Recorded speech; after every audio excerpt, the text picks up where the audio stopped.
Hello friends, students, girls and boy, कैसे हैं आप लोग। फिर से स्वागत है मेरा यूट्यूब चैनल लक्ष्य अमृत पे।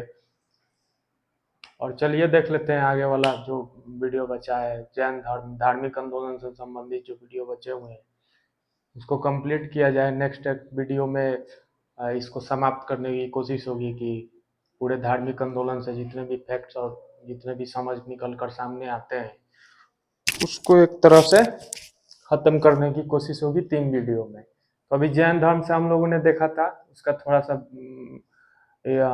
पहला वीडियो में थोड़ा सा भूमिका देखे थे, मतलब पृष्ठभूमि किस तरह से तैयार होता है धार्मिक आंदोलन का पूरे भारतवर्ष में। उसके बाद उसमें से मुख्य रूप से 2 धर्म निकल कर सामने आते हैं जो कि एक बहुत ही व्यापक मात्रा में, बहुत ही बृहद क्षेत्र में उसका विस्तार होता है और एक तरह से उसको लोकप्रियता मिलती है और विभिन्न शासकों द्वारा उसको प्रशय दिया जाता है।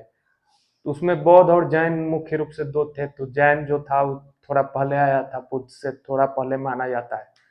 तो जैन के बारे में हम लोगों ने देखा कि किस तरह से उसका विकास हुआ और उसमें 2 मुख्य रूप से तीर्थंकर रहे हैं। 24 तीर्थंकर माने गए हैं। संस्थापक के बारे में देखा। 24 तीर्थंकर में 23वें तीर्थंकर पार्श्वनाथ के बारे में देखा, जिन्होंने 4 आचरण बताए थे और 5वां आचरण उसमें महावीर जोड़े। महावीर के बारे में थोड़ा सा हम लोगों ने देखा था। महावीर, स्वामी महावीर जो अंतिम तीर्थंकर और वास्तविक संस्थापक माने जाते हैं जैन धर्म के, उनके बारे में हम लोगों ने थोड़ा सा उनके जीवन के बारे में हम लोगों ने समझा था। और मुख्य रूप से अब देखना है थोड़ा सा ये कि मतलब जैन धर्म के दर्शन जो थे, जैन धर्म एक संप्रदाय के रूप में जो विकसित हुआ था हम लोग मगध के क्षेत्र में, तो उसका विकास किस तरह से और प्रचार किस तरह से रहा था और किस तरह से उसका जैन धर्म के दर्शन का विकास किस तरह से किस किस क्षेत्रों पे इसका प्रभाव पड़ा, वो दर्शन क्या था। मुख्य रूप से हम लोग पहले समझ लेते हैं कि जैन दर्शन क्या था। तो जैन दर्शन धर्म की सिद्धांत, यहाँ दिख रहा होगा टॉपिक आप लोगों को, जैन धर्म की शिक्षाएं तथा प्रचार। और उसके बाद आप लोग जैन धर्म से कुछ और बातें देख लेंगे, यहाँ जाकर खत्म होगा।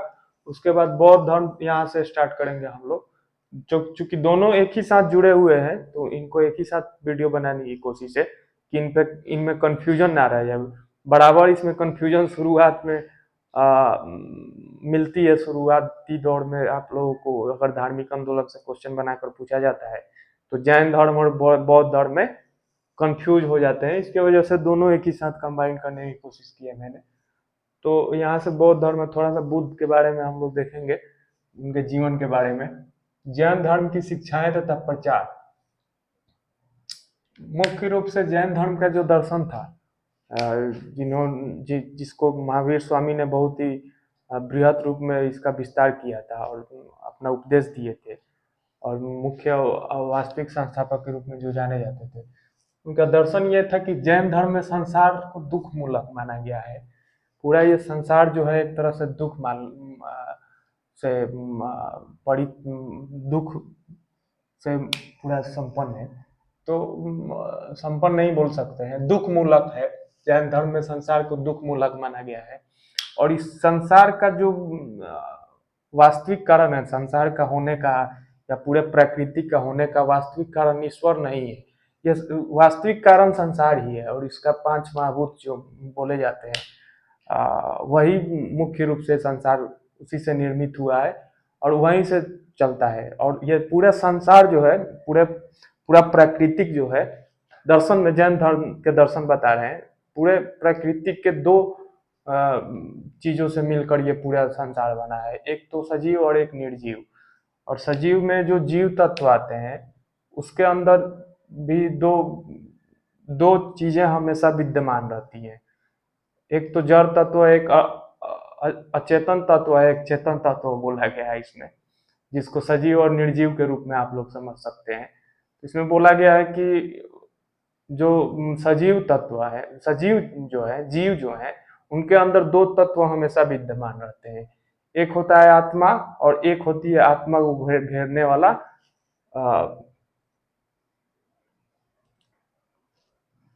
आत्मा को घेरने वाला उसका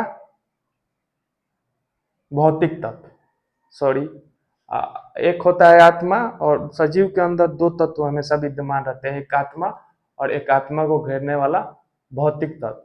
तो जीव का परम लक्ष्य होता है कि इस भौतिक तत्व से किस तरह से मुक्ति पाया जाए, और मुक्ति पाने के लिए जो है मुख्य रूप से ये जो भौतिक तत्व हैं यही कर्म बन जाते हैं, और कर्म जो है ही बंधन के रूप में आदमी को हमेशा भ्रम में डालते हैं। जो कर्म होते हैं आदमी के, वो मनुष्य के तरफ, जीव के तरफ जब प्रभावित होने लगते हैं तो वही आदमी का दुख का और भ्रम का कारण बनते हैं। और उसी कर्म से जब छुटकारा पाया जाता है तब आदमी बंधन रहित और निर्वाण को प्राप्त होता है। वही कर्म से छुटकारा पाने के लिए जैन धर्म में 3 दर्शन दिए गए, मुख्य रूप से 3 दर्शन, कि आदमी का कर्म से प्रभावित उसकी आत्मा ना हो और वो बंधन रहित या मोक्ष के प्राप्ति उसको मिले। तो उसके लिए 3 दर्शन दिए गए, मुख्य रूप से 3 आचरण बताए गए हैं, जिससे मतलब कर्म फल, संचित कर्म फल और आने वाले कर्म से छुटकारा मिल सके और आदमी की तरफ कर्म का प्रभाव ना हो, उससे प्रभाव ना हो उसके जीवन पे। तो उसके लिए 3 मतलब आचरण, त्रिरत्न का एक आचरण बताया गया है। त्रिरत्न का पालन करना आवश्यक है, ये जैन धर्म में त्रिरत्न का एक दिया गया है पालन करने का। आप लोग समझ गए होंगे। त्रिरत्न का पालन आवश्यक है। सम्यक दर्शन, त्रिरत्न में क्या क्या है मोक्ष प्राप्ति के लिए, निर्वाण के लिए जो बताए गए थे, जो अनुयायियों के लिए थे, जैन धर्म में अनुयायी जो थे उनके लिए थे। सम्यक दर्शन 1 नंबर में। सम्यक दर्शन मतलब हमेशा किसी चीज को सच के रूप में देखना चाहिए, जो सही और मतलब प्रत्यक्ष है उसी को देखना चाहिए। एक है सम्यक ज्ञान, मतलब कि जो सही ज्ञान है उसके बारे में ही जानना चाहिए। अगर आपको लगता है, आपकी अंतरात्मा से लगता है कि यह ज्ञान सही है, तो उसी ज्ञान को आपको ग्रहित करना चाहिए। और तीसरा है सम्यक आचरण। सम्यक आचरण मतलब कि एक तरह से भोग विलास ना करना और बहुत ही ज्यादा मतलब अपने अंदर ही मतलब भ्रमण करना, इसको सम्यक आचरण के रूप में बताया गया है। 3 दर्शन है, त्रिरत्न के रूप में याद रखिएगा। आप लोगों को भूमिका इसलिए बता दी है कि समझ में नहीं आता है कि त्रिरत्न क्या है, आप लोग रटते रहते हैं, बराबर रटते रहते हैं।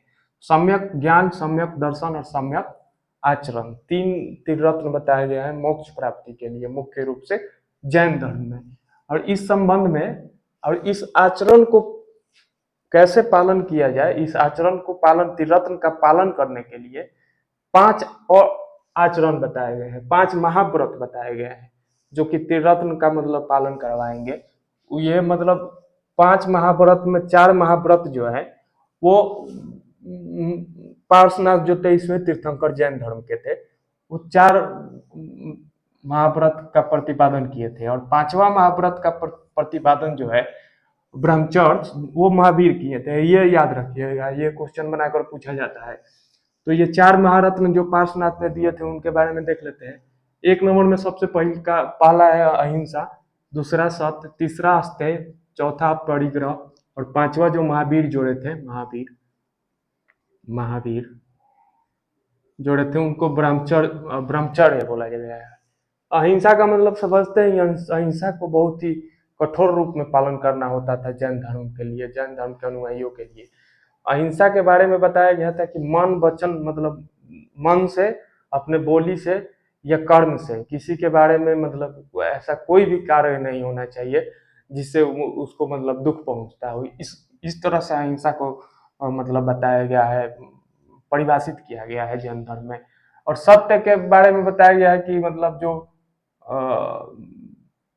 संपूर्ण सत्य है वही बोलना चाहिए हमेशा। अगर अंदर से आपको लगता है कि ये सच नहीं है तो उसको नहीं बोलना चाहिए।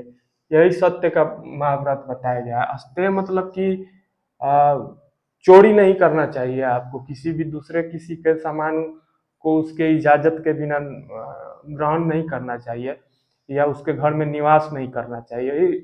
इस तरह के मतलब अस्तेय को परिभाषित किया गया है जैन धर्म में। अस्तेय मतलब चोरी नहीं करना, किसी के अनुमति के बिना उसके सामान का उपयोग नहीं करना, या उसके घर में निवास नहीं करना, इस टाइप से, या भोजन ग्रहण नहीं करना, ये बताया गया। परिग्रह बताया गया कि संपत्ति से अधिक किसी भी चीज का मतलब आप संपत्ति जो है, एक तरह से संपत्ति के रूप में आपको मतलब बहुत सारी संपत्ति संग्रहित नहीं करना है, इकट्ठा नहीं करना है, यह दुख का कारण बनते हैं। यह भी एक जैन धर्म में महाव्रत के रूप में बताया गया। परिग्रह समझ गए, अहिंसा, सत्य, अस्तेय, परिग्रह और महाव्रत ब्रह्मचर्य। ब्रह्मचर्य जो है ये महाव्रत, पांचवा महाव्रत, इसको महावीर ने जोड़े थे, जो कि 24वें तीर्थंकर थे। इसमें बोला गया कि किसी भी नारी से वार्तालाप, विवाह या संबंध बनाने की मनाही थी। ये 5 महाव्रत बताए गए थे त्रिरत्न के पालन के लिए, मतलब त्रिरत्न का सही ढंग से पालन हो सके, जिससे मोक्ष की प्राप्ति या निर्वाण की प्राप्ति हो सके, और संसार के दुख मूलक या कर्म से बंधन रहित जो मनुष्य का जीवन है उससे छुटकारा पा सके। यही मुख्य रूप से दर्शन था जैन दर्शन, इससे ज्यादा कुछ था नहीं। इंटरनली बहुत सारी चीजें थी इसमें, उतना नहीं जानना है आपको। जो जानना है और जितना समझने के लिए, याद करने के लिए काफी है, उतना हम बता देते हैं, ठीक है। जैन दर्शन के अनुसार संसार का वास्तविक कारण ईश्वर नहीं है, संसार ही है। मतलब ईश्वर का इसमें मतलब ये नहीं किया गया था, ईश्वर को नहीं माना गया था, भगवान को नहीं माना गया था। तो ये बात आप याद रखिएगा, ईश्वर को इसमें नहीं माना गया था, लेकिन आत्मा के बारे में माना गया था कि सजीव जो है, जीव जो है, उसके अंदर 2 तत्व विद्यमान होते हैं हमेशा। एक होता है आत्मा और एक होता है उसको घेरने वाला भौतिक तत्व। तो पूछ देगा आत्मा किस तरह से परिभाषित किया गया है जैन धर्म में आपसे, आत्मा का कल्पना किया गया है कि नहीं किया गया है जैन दर्शन में। तो आप लोग याद रखिए कि आत्मा का कल्पना किया गया है और उस जीव के अंदर विद्यमान रहता है, लेकिन ईश्वर की कल्पना नहीं किया गया है। यह संसार ही वास्तविक है, संसार ही बना है, यहीं पे सब चीज बनता है और यहीं पे सब चीज मिट जाता है। यहाँ बहुत कंफ्यूज करता है ये क्वेश्चन, बहुत याद रखिएगा आप लोग। महावीर जो थे, महावीर जो बाद में चलकर फिर 24वें तीर्थंकर हुए, इन्होंने बहुत ही बृहद क्षेत्र में जैन धर्म के दर्शन को प्रचार करने के लिए 11 अनुयायियों का एक संघ बनाए थे। अनुयायी मतलब तो समझते होंगे ना, अनुयायी मतलब समझते होंगे, हम आशा करते हैं कि समझते होंगे। 11 अनुयायियों मतलब भिक्षुक हो गए, उनके फ्लोअर्स हो गए, एक तरह से समझ लेंगे। 11 अनुयायियों का एक संघ बनाया और हर एक अनुयायी को गंधर्व बोला जाता था, ठीक है, उनको गंधर्व बोला जाता था। जो 11 अनुयायी थे, जो प्रचार के लिए और विस्तार के लिए, जैन दर्शन के विस्तार के लिए बनाए गए थे, उनको गंधर्व बोला गया था। और 11 अनुयायी थे मुख्य रूप से, महावीर ने जो बनाया था। और ये अलग अलग समूह के, मतलब अलग अलग समूह बनाकर, इनके गण के अंदर अलग अलग एक समूह बनाकर, मतलब संघ के अंदर गण था। 11 जो अनुयायी थे, 11 ठो गण था, और 11 गण के मुखिया को गंधर्व बोला जाता था। और वो एक समूह का अध्यक्ष होते थे, मतलब गण जो होता था वो उसी को समूह बोला गया है, समूह को ही गण बोला जाता था। महावीर के मृत्यु के बाद, और उन्होंने विभिन्न तरह से इसका विस्तार और प्रचार किया। महावीर के काल में ही माना जाता है कि 9 गंधर्व जो थे, उनका मृत्यु जो है महावीर के जीवन काल में ही हो गया था। बाकी 2 गंधर्व का मृत्यु बाद में हुआ था।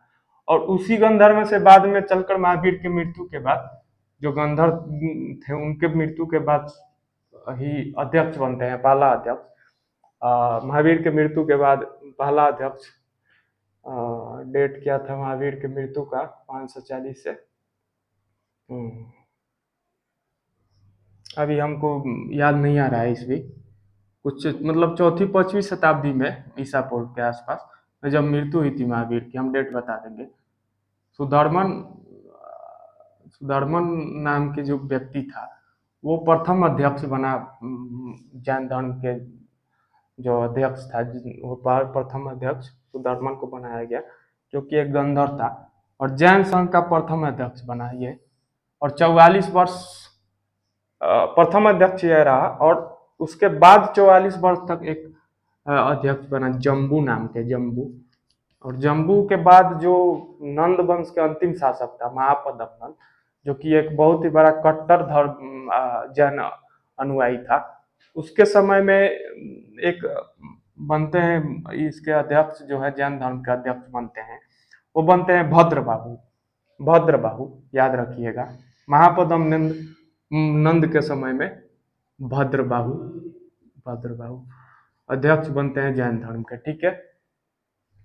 और उसी के समय में एक घटना घटती है मगध के क्षेत्र में, और मगध के क्षेत्र में ही मुख्य रूप से जैन धर्म का विस्तार और गण संघ बनाए गए थे और उसका परिचालन किया जा रहा था। और मगध के क्षेत्र में ही एक घटना घटती है ऐसी जो जैन धर्म को बहुत ही ज्यादा प्रभावित करती है। बोला जाता है कि नंद वंश के काल में ही, मौर्य वंश के काल में, नंद वंश के अंतिम शासक घनानंद था। घनानंद के समय में भद्रबाहु जैन धर्म के अध्यक्ष बनते हैं, और भद्रबाहु जो है, और फिर उसके बाद चंद्रगुप्त मौर्य बनते हैं, मगध के शासक में मौर्य वंश का शासन आता है। चंद्रगुप्त मौर्य भी ये जैन धर्म के अनुयायी थे, और उनके समय में एक पूरे मगध में एक बहुत ही भीषण अकाल पड़ा था। अकाल आ गया जिसके वजह से बहुत ही आदमी के जीवन नष्ट हो गए हैं और बहुत ही आदमी मारे गए, माना जाता है। जैन साहित्य के अंतर्गत ही इसको माना जाता है।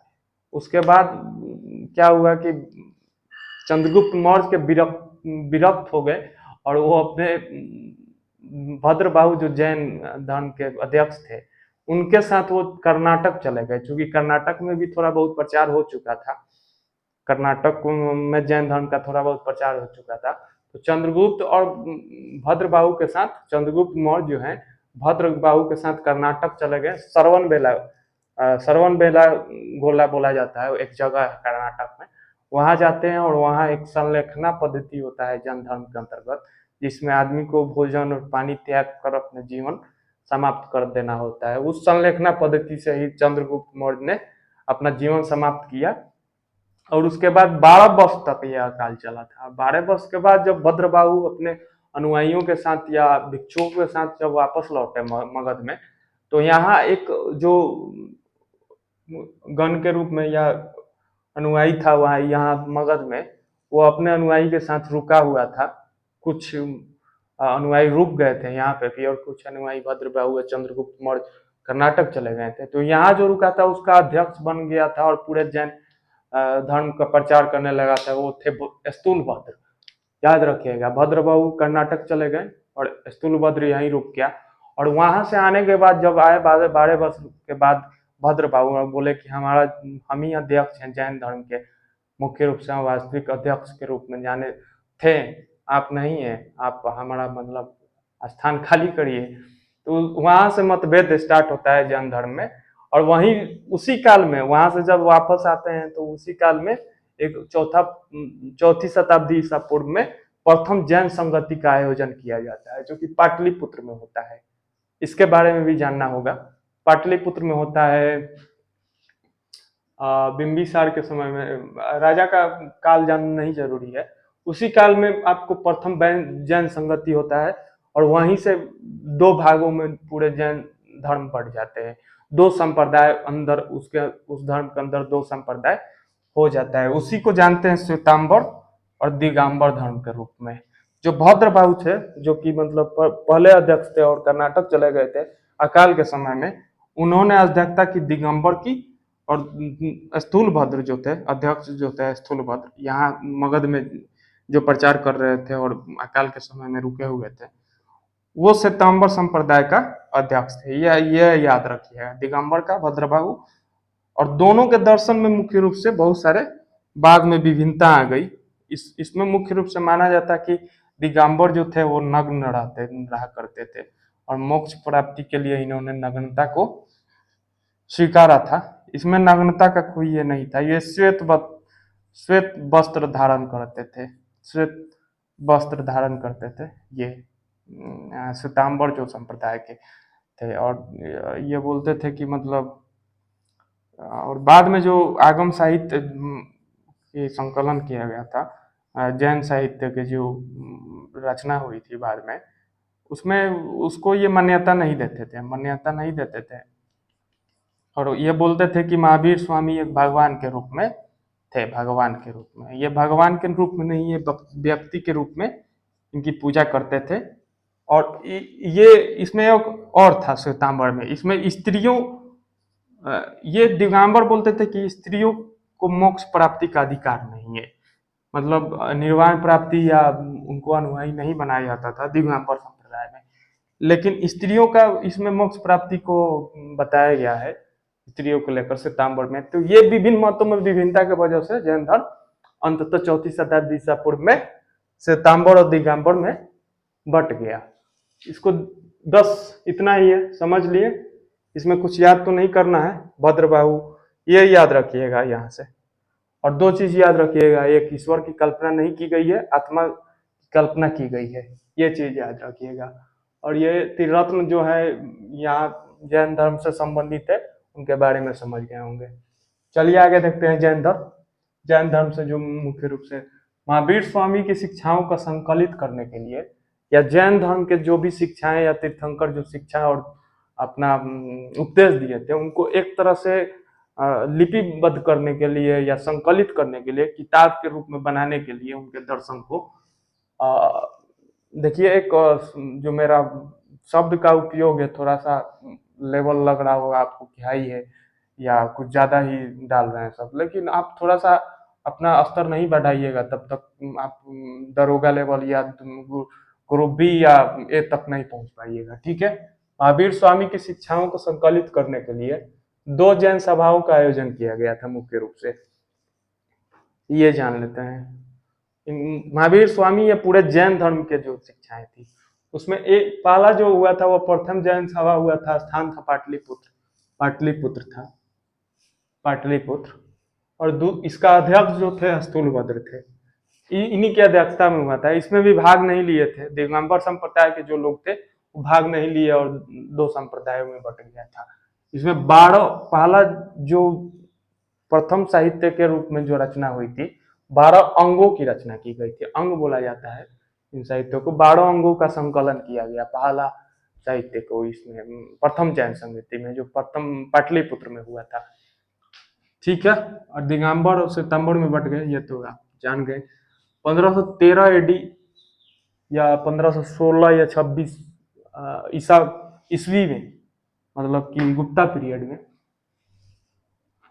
इसका एक और आयोजन यहाँ अंतिम रूप से पूरे जैन साहित्य जितने भी दर्शन थे उसको अंतिम रूप से विभाजित रूप में संकलन करने के लिए एक और जैन सभा का आयोजन किया गया, जिसका आयोजन था, स्थान था बल्लभी, गुजरात में।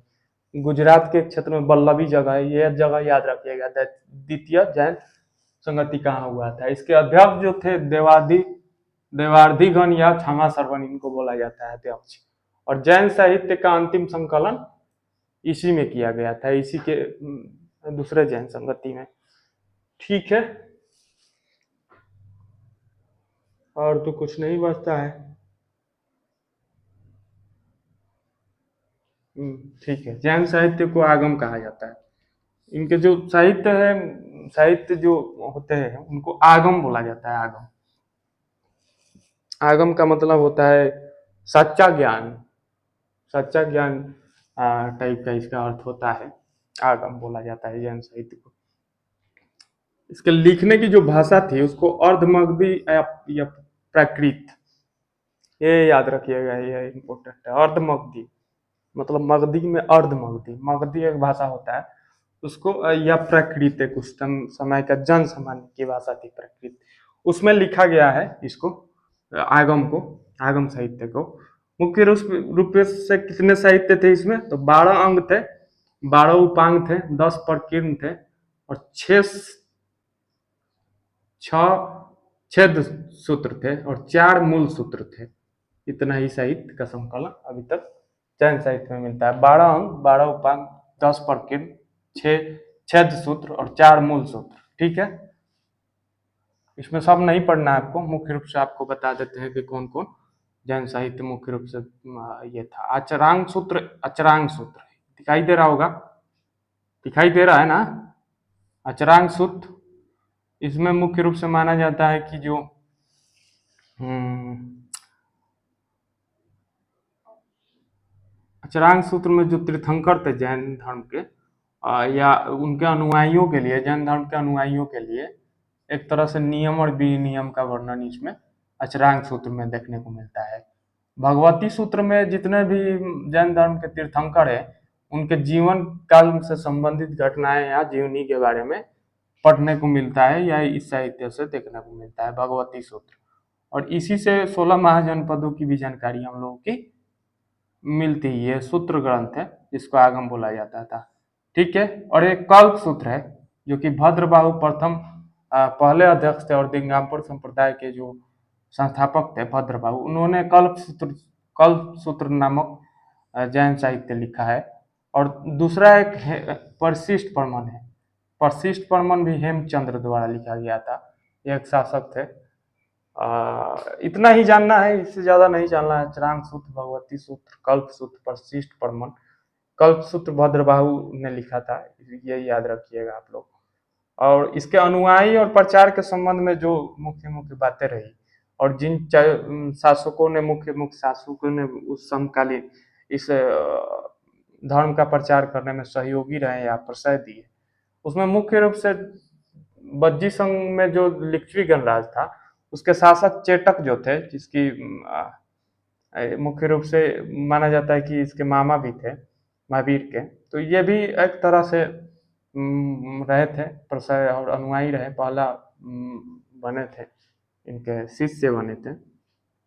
जमाली जो थे, उनके जो दामाद थे, अन्योजा प्रियदर्शना की जो पति थे जमाली, उन्होंने, वो भी शिष्य बने थे और प्रचार किए थे। और दधिवान एक शासक था, चंपा नरेश है।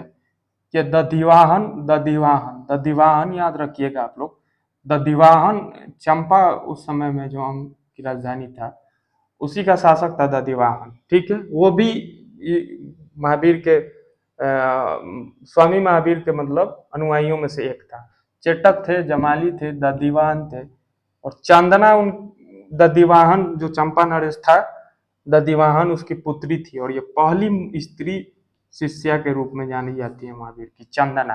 तो चंपा नरेश अंग का चंपा नरेश दधिवाहन था, उसका पुत्री थी चंदना, और प्रथम स्त्री शिष्य के रूप में जानी जाती थी महावीर को। और बिंबिसार भी उनके अनुयायी थे। अजात शत्रु थे, उदयन थे, चंड प्रदोत था जो कि अवंती का शासक था, अवंती का। ये सब याद रखिएगा, हिस्ट्री पढ़ रहे थे। अवंती का शासक था। चंड प्रदूत कहाँ का था तो पता नहीं है, तो ऐसे नहीं होगा। खड़वेल था, खड़वेल जो, ये बहुत कट्टर धार्मिक अनुयायी था, जैन धार्मिक अनुयायी था खड़वेल। इसके बारे में जाना जाता है कि हाथी गुफा अभिलेख में, अपने जो अभिलेख बनाया, वहाँ बहुत सारे साक्ष्य मिलते हैं। और जैन साधुओं को रहने के लिए उदयगिरी एक पहाड़ पे इन्होंने जैन साधुओं और भिक्षुओं को रहने के लिए गुफाओं का निर्माण किया था। और माना जाता है कि मगध में महापद्मनंद ने जो कलिंग से या खरवेल नरेश के क्षेत्र से जो जिनसन की जैन प्रतिमा थी, उसको जीत कर लाया था। इसने फिर आक्रमण करके और मगध को जीत कर एक बार से यहाँ से मूर्ति जिनसन की जैन प्रतिमा को लेकर गया था। तो एक तरह से खरवेल जो था, कलिंग नरेश था, उड़ीसा के जो क्षेत्र में आता है, उसको, वो भी एक जैन धर्म का बहुत ही अनुयायी, कट्टर अनुयायी था। चालुक्य जो गुजरात के क्षेत्र में भी इसका विस्तार हुआ था, कर्नाटक के भी क्षेत्र में कुछ विस्तार हुआ था, उड़ीसा के क्षेत्र में विस्तार हुआ था इस धर्म का, और बिहार के क्षेत्र में इसका विस्तार था। राष्ट्रकूट जो थे वो भी लिए थे इसको, महापद्मनंद, तो इसका कट्टर अनुयायी था। इसका नंद वंश तक इसका चला है। उसके बाद से धीरे धीरे इसके विस्तार में कमी आ गई, चूंकि बहुत सारे मतभेद इनके अनुयायियों के बीच में या धर्माचार्यों के बीच में हो गया, और इसका जो प्रचार है एक तरह से रुक सा गया था। और विभिन्न तरह के संप्रदाय में आगे जाकर ये भी बढ़ जाते हैं, दिगंबर और श्वेतांबर आगे आगे जाकर विभिन्न तरह के मतों में बढ़ जाते हैं। इसके वजह से धीरे धीरे ये जैन धर्म जो है धीरे धीरे कमजोर पड़ने लगा भारत में। और उसी के समकालीन एक और धर्म आया जो कि एक चुनौती के रूप में लाया, और कुछ अलग विशेषता के साथ इस दर्शन को देखा जाता है, जैन धर्म को, गौतम बुद्ध के बौद्ध धर्म को। तो ये भी कारण रहा है एक तरह से इसके। और आज के समय में भी इसके अनुयायी या इस धर्म से संबंधित लोग पाए जाते हैं भारतवर्ष में। लेकिन गौतम बुद्ध का जो विस्तार इस जैन धर्म का जो विस्तार है ये लगभग भारतवर्ष तक ही सीमित रह गया, और किसी भी शासक और किसी भी धर्माचार्यों ने इसका प्रयास नहीं किया कि ये विदेशों में या भारतवर्ष से बाहर भी इस धर्म का प्रचार हो।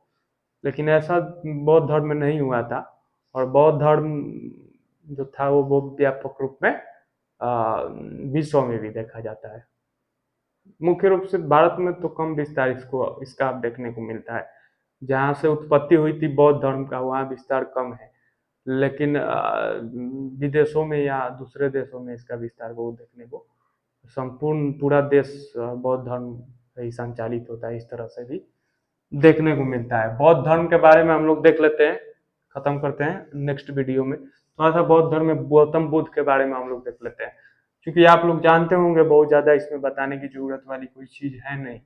जन्म जो है लुम्बिनी में हुआ था। कपिल वस्तु एक क्षेत्र है यूपी का जो पूर्वोत्तर क्षेत्र है, ये भारत अब मान लेते हैं। अगर ये एक मिनट, ये अगर भारत मान लेते हैं,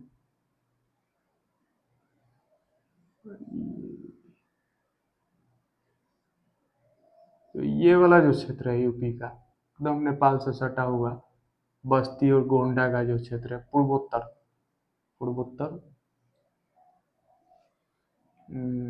जो उत्तर प्रदेश का क्षेत्र है जो नेपाल से सटा हुआ है, गोरखपुर बस्ती और गोंडा से आगे का जो क्षेत्र है जो नेपाल के सीमा से लगता है। यही नेपाल के सीमा के अंदर में एक तराई, जो नेपाल तराई बोला जाता है इस क्षेत्र को, नेपाल के अंदर में एक क्षेत्र है कपिल वस्तु।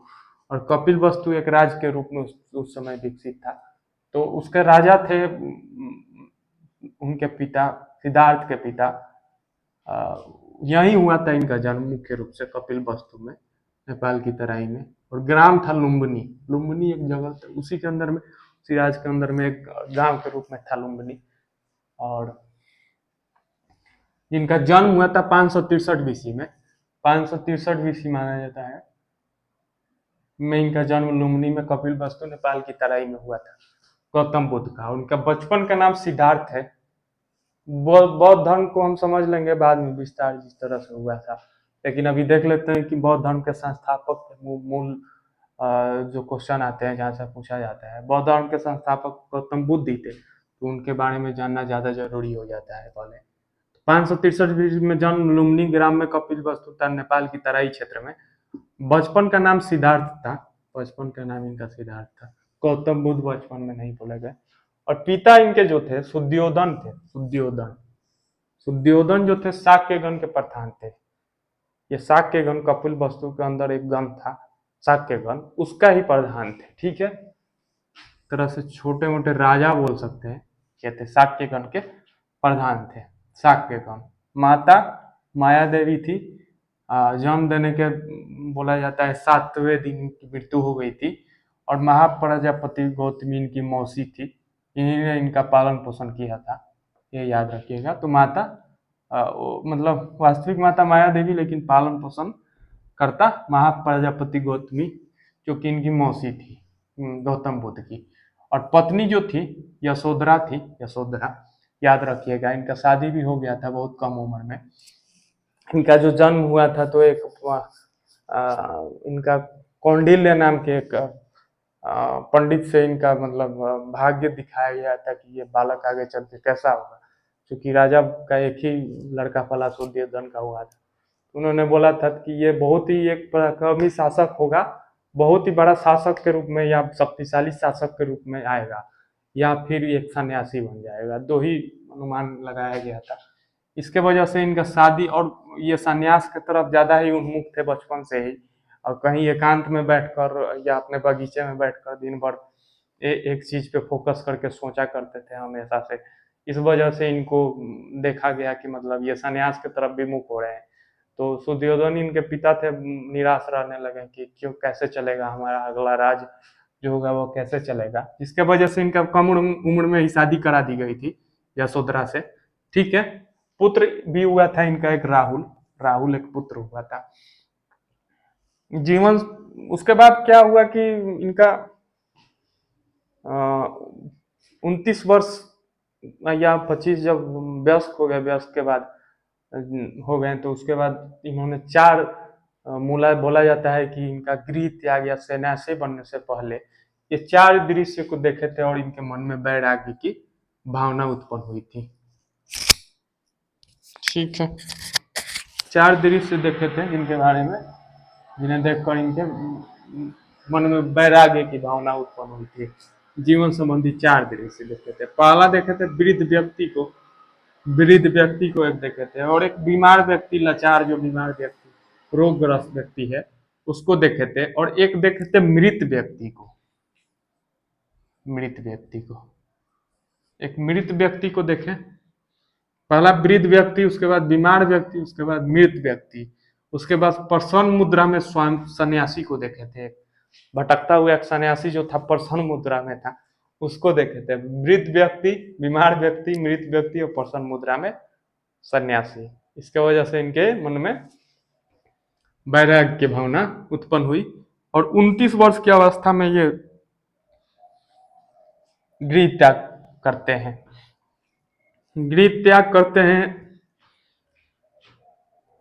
इस गृह त्याग को या घर के त्याग को बौद्ध ग्रंथ में इसको महाभिनिष्क्रमण बोला गया है। बौद्ध ग्रंथ में है या बौद्ध साहित्य में महाभिनिष्क्रमण, याद रखिएगा, गृह त्याग को बोला गया है। और घोड़ा बताया गया है, मतलब ये प्रतीक चिन्ह के रूप में जाना जाता है। ये बाद में हम लोग देख लेंगे, जो फैक्ट्स होंगे, फैक्ट्स छूटेंगे नहीं। और इनका सारथी जो था, एक मिनट,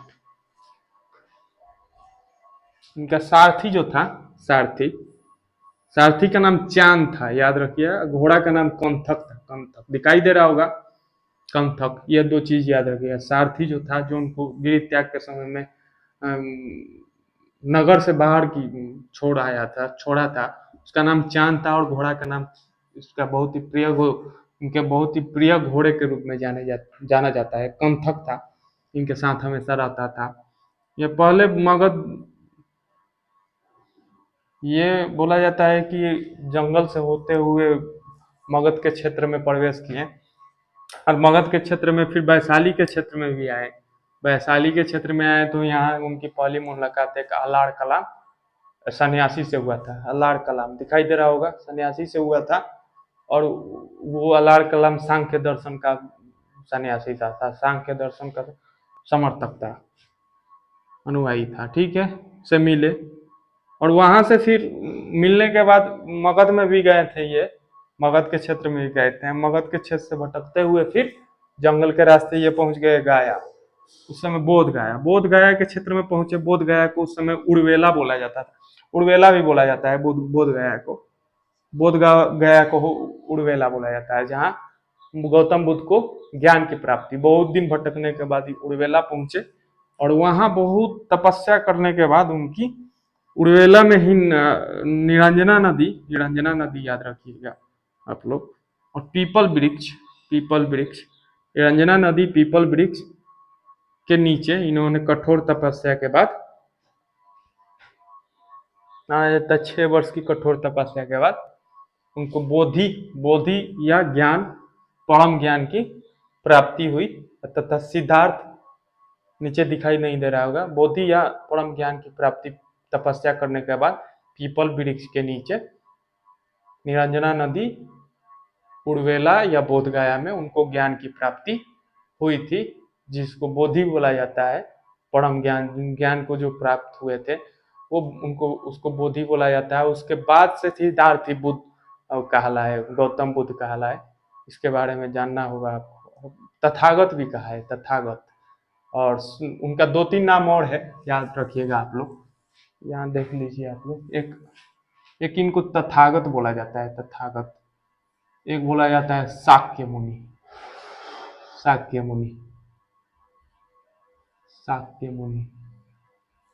तथागत बोला गया, शाक्य मुनि बोला गया, बुद्ध बोला गया, क्योंकि बोधि को प्राप्त हुए थे। उसके बाद से हम लोग किस तरह से गौतम बुद्ध ने बौद्ध धर्म का प्रचार किया और क्या क्या फैक्ट्स निकल के आते हैं, कौन कौन चीज़ों से, घटनाओं से उनकी संबंधित जीवों से मुख्य मुख्य बातें रही, प्रतीक चिन्ह क्या रहा।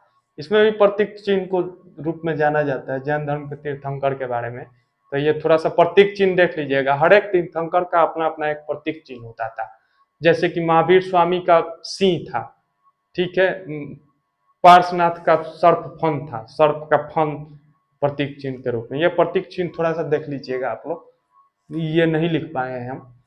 यहाँ गौतम बुद्ध के जीवन के बारे में आप लोग समझ गए। आगे में हम लोग देखेंगे गौतम बुद्ध ने सिर्फ बौद्ध धर्म का कैसे प्रचार प्रसार बहुत ही व्यापक रूप में किया। आगे के वीडियो में धार्मिक आंदोलन से समाप्त करेंगे वीडियो, और जल्दी से जल्दी कोशिश करेंगे और अच्छे तरीके से कोशिश करेंगे कि इसको इतिहास को, प्राचीन इतिहास को समझने की कोशिश होगी। और अभी बहुत सारे वैकेंसी आ चुके हैं बिहार में, जानते होंगे आप लोग, तैयारी अच्छे से करिए। बिहार दरोगा का आ गया है, बिहार एसएससी इंटर स्तरीय आ गया है, सिपाही भर्ती आ गया है, बहुत सारी वैकेंसी बिहार में और अदर स्टेट में आ रही है। तो आप लोग को लेवल समझना होगा, लेवल मतलब स्तर समझने के बाद ही आप कंपटीशन में आ पाइएगा, नहीं तो बहुत मतलब हम नहीं बोल सकते हैं कि आप जब तक लेवल नहीं समझ पाइएगा तब तक बुक से ही मतलब हो पाएगा चीज़ें। ये बुक से हो जाएगा लेकिन वहाँ तक पहुँचना पड़ेगा पहले।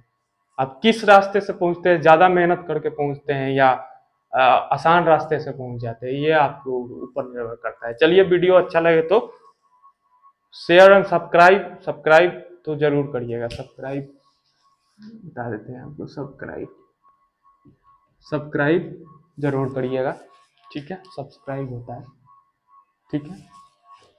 और कुछ गलती हो गया हो और कुछ भी चीज़ें इधर उधर हो गई हो, उसके लिए हम क्षमा प्रार्थी हैं। Thank you.